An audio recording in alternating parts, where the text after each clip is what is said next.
Hi John, thanks for joining me. How are you? Hi Tom, you okay, mate? All good. Yeah, no, I'm good, thank you. And I always start by asking my guests how they think the season's going. Obviously, about a third of the way through the season now. How would you assess the season so far? Um, I'm obviously happy where we are in terms of league position. We're in the playoffs. Like you say, a third of the way in. We're a really young group who's just come together first season full time. I think we've done really well. If you look at our record, we've lost some games when I thought we should have won, and we kind of won some games But that's football. That's the way it is. But no, I've been pleased with how we've been playing. In my opinion, I think we're probably a few points short of where I think we should be. But ultimately, look, we've got a target that we've set internally, and we're not a million miles away from there. Yeah, no, a lot to dive into there. One of the big things I wanted to talk to you about was the full-time model, and you mentioned it there.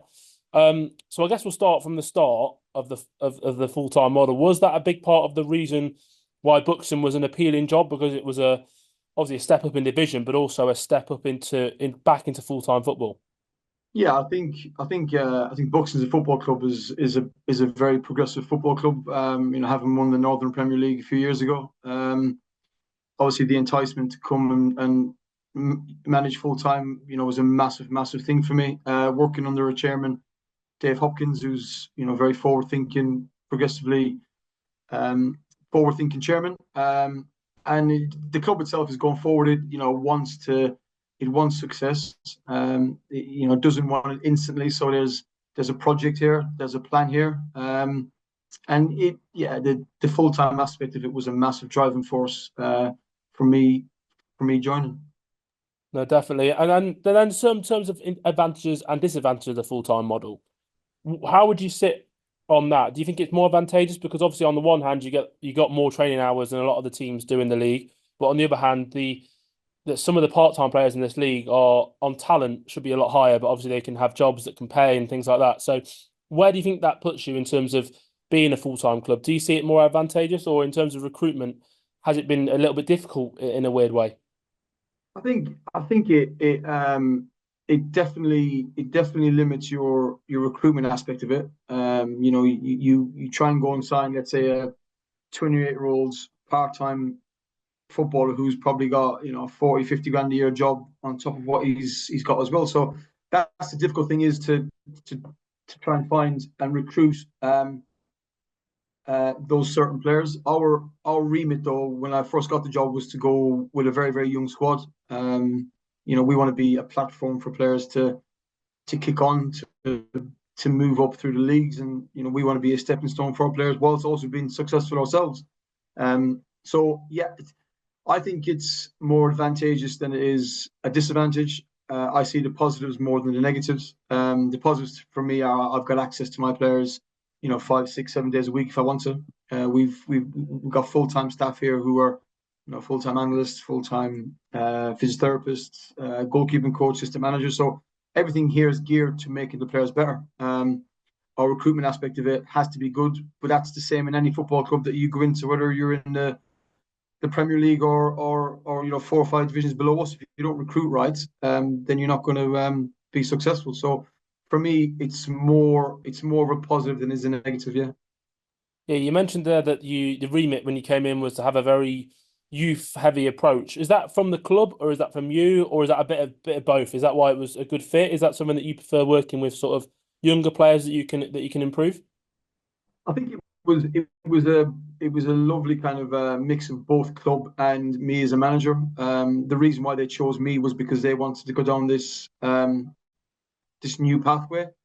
I've always been a fan of promoting young talented players. Look, listen, we were all 18, 19 once as players, and we wanted to play football. So it's not to say that those young lads also need senior players in and around them. So it was a bit of both.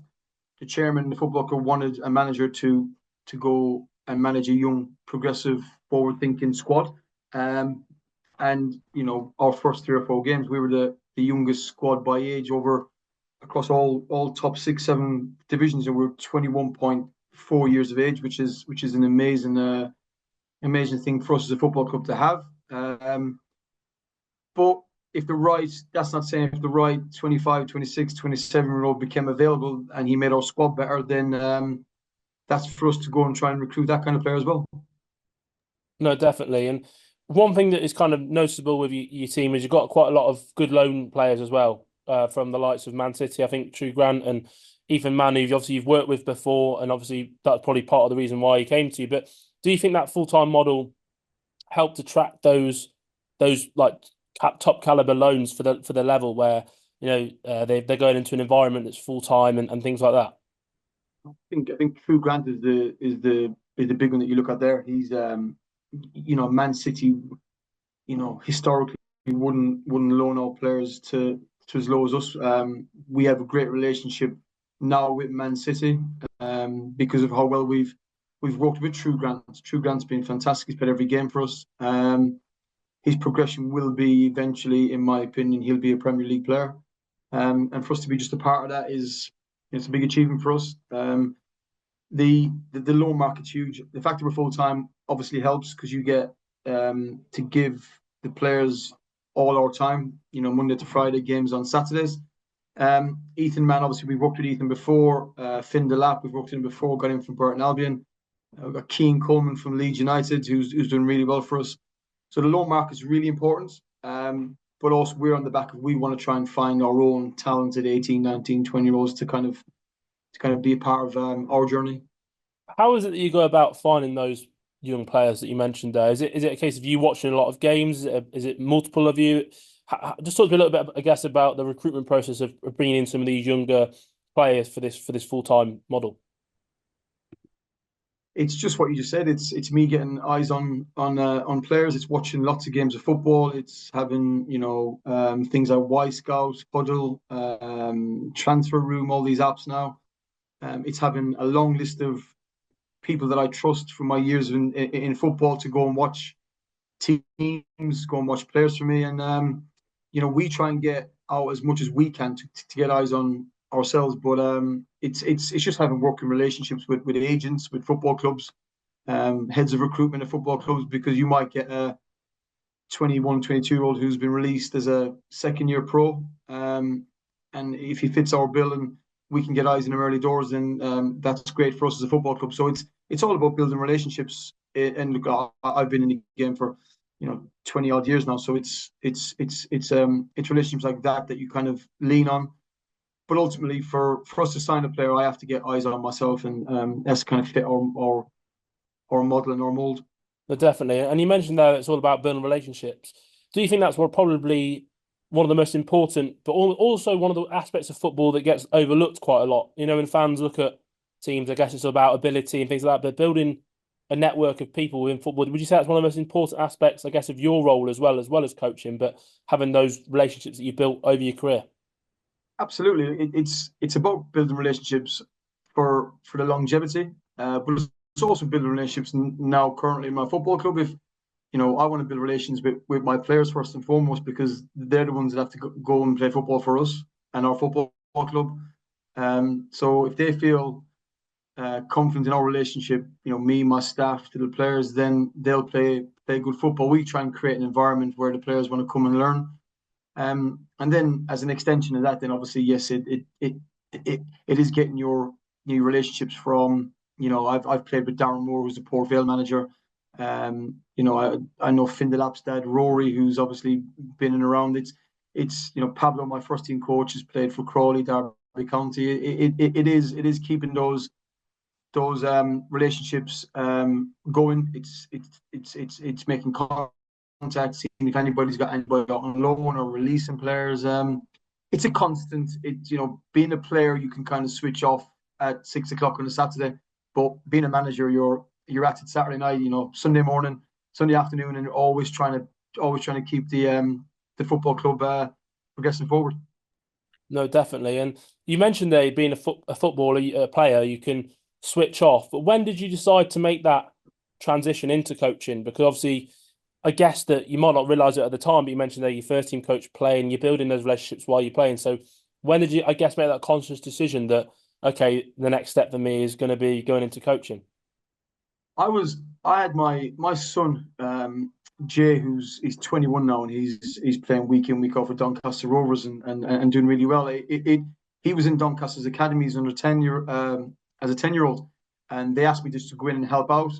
At the time I was 30, I was playing for Burton Albion, and you at that age you kind of think, oh, I've still got another 4 or 5 years left to me in the full-time game. And um, I got injured at 32. I was out for a whole season, and at Burton I missed a whole year. And suddenly you're sat with, talking to your wife, your two kids.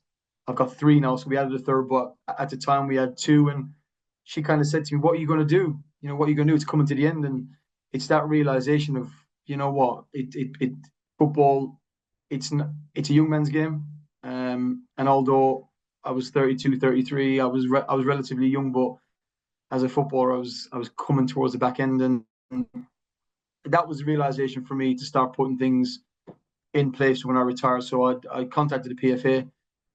I did a degree course from Staffordshire University. I did sports broadcasting and media, so graduated with honours degree from that. And then it was just kind of do my badges, B license, A license, and I got the opportunity 9 years ago to manage Mickleover as a player manager. So that was my journey. I did a little bit of coaching between. Nigel Clough was the manager of Sheffield United. He got me to coach their 19s, which was fantastic. Enjoyed it there for 2 years. And through those 2 years at Sheffield United, I made loads of contacts there. So you talk about relationships and contacts through the years. But yeah, that's my journey in a bit of a nutshell. And it's kind of led me now to being a manager for the last 8.5 years.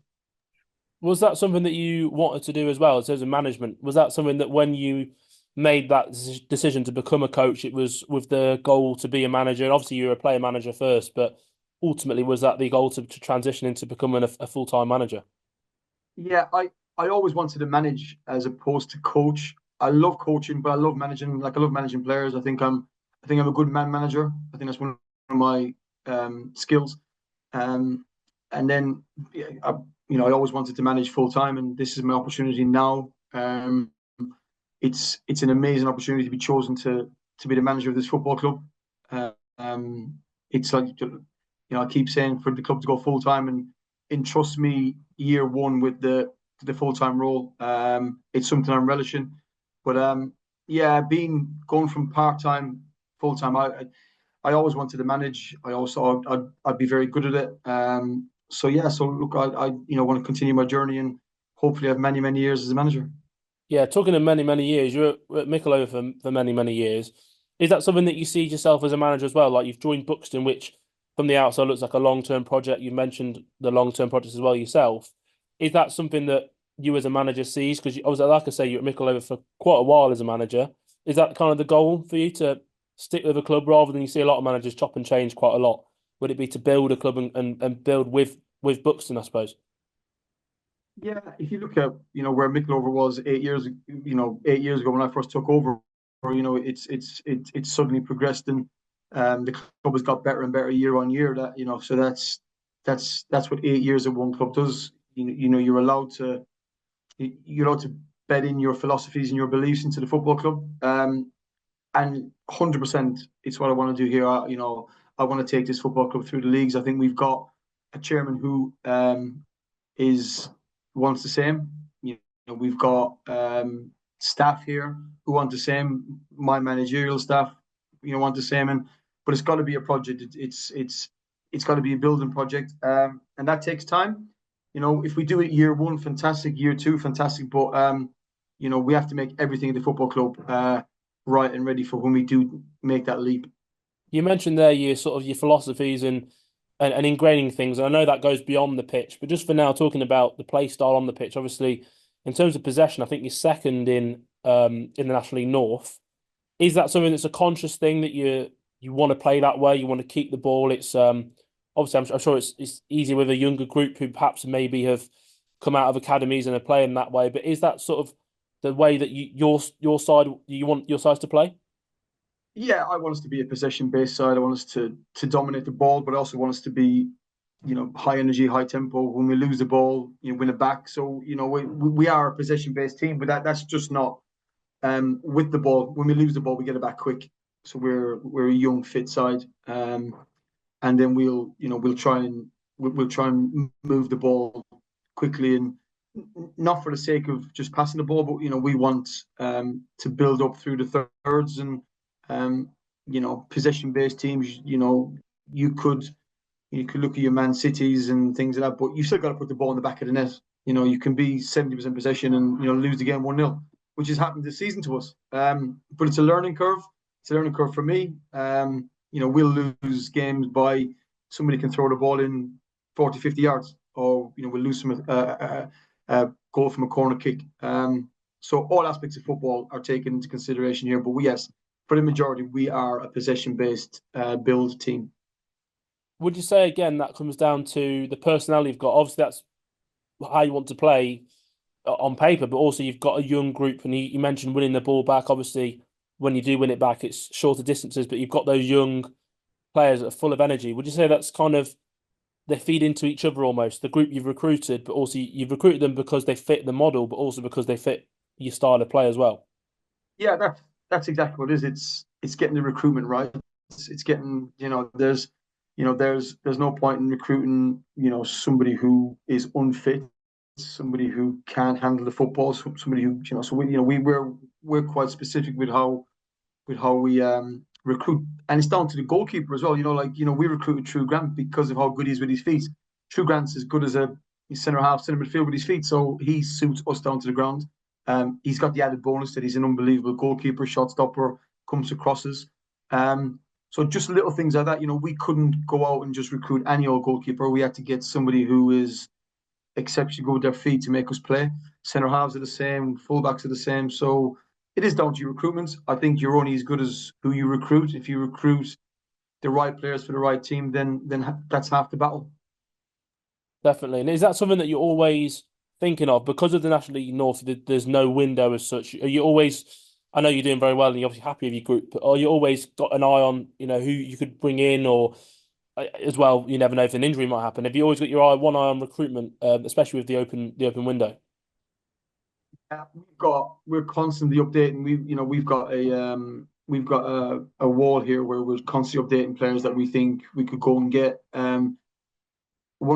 If the right player comes along who makes us better as a football club, then we will go and pursue that player. We're currently actively looking for players.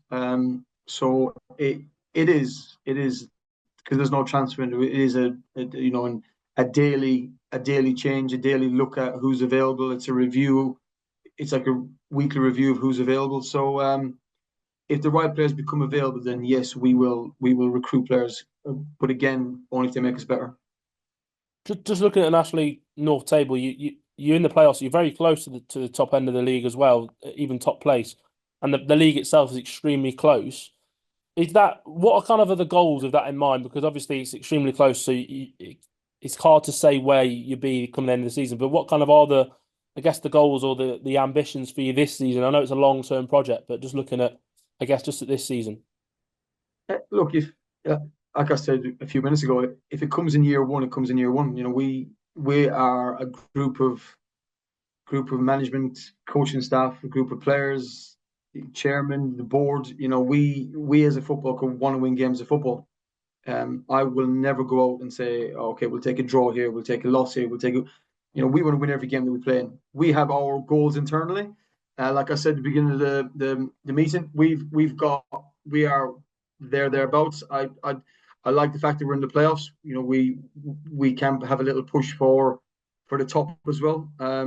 But also, we've got one eye behind us as well. That it's such a tight league that a little 2 or 3 games sway either way can push to the top of the league. But also, you find yourself 10th or 12th in the table. We were quite lucky last month. We played Saturday, Tuesday, and we picked up 16 points from a possible 21, which is an amazing return for us.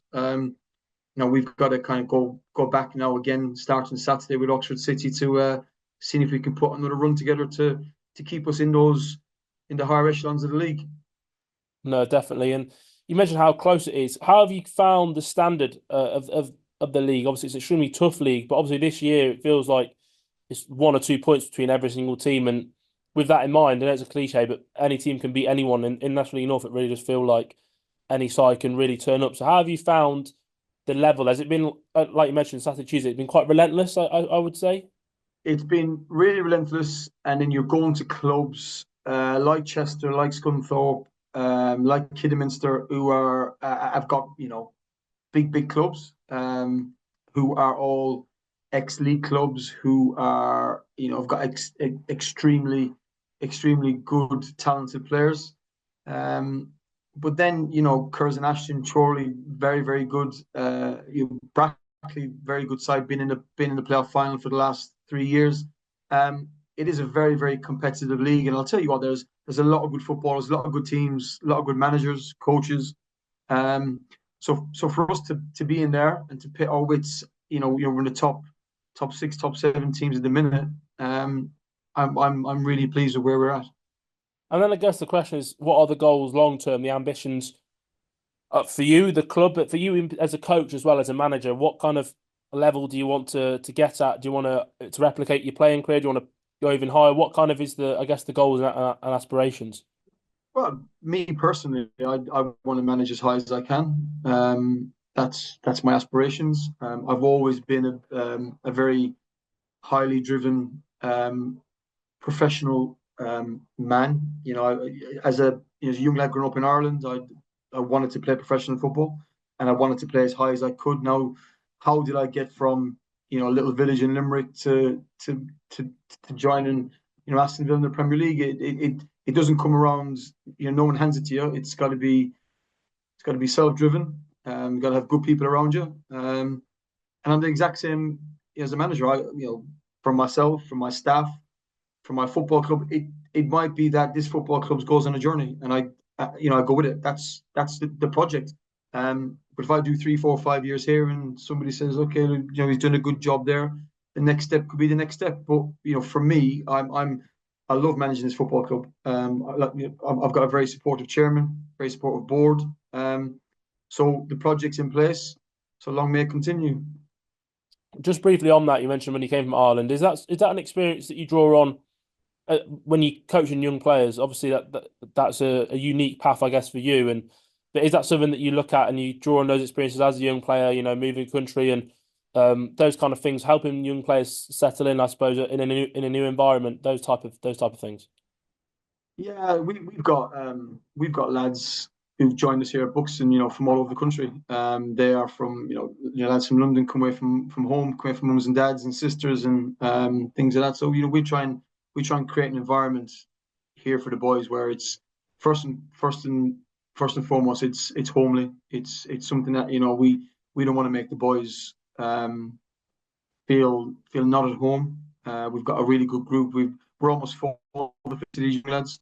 And it's only that's the scenario that I faced when I was 18, 19, when I first came to England from Ireland, and I had good senior pros around me as well. So and a good management team. So yeah, it's obviously, and I've also got a 21-year-old son who's in the professional game. I've got a 17-year-old daughter, and I've got a 7-year-old little boy as well. So I also see it from a father figure, from a parental point of view. I wouldn't want my kids to go into somewhere where they don't feel welcome or wanted. So I kind of draw my experiences there. Is that part of the man management you mentioned earlier as one of your strengths, creating an environment for these young lads, not just young players, of course, all of them, but especially for the young lads to really thrive and feel comfortable, I suppose. Is that part of the man management side of, and how important is that side of the game as well? It's huge because being a 21-year-old now is different to being a 21-year-old when I was 21. You got everything now that everybody knows everything about everybody's private life. It's all on social media, Instagram, Twitter. There's just so much to it now that externally that players have got to deal with. I was lucky enough to grow up in a generation where there was none of that.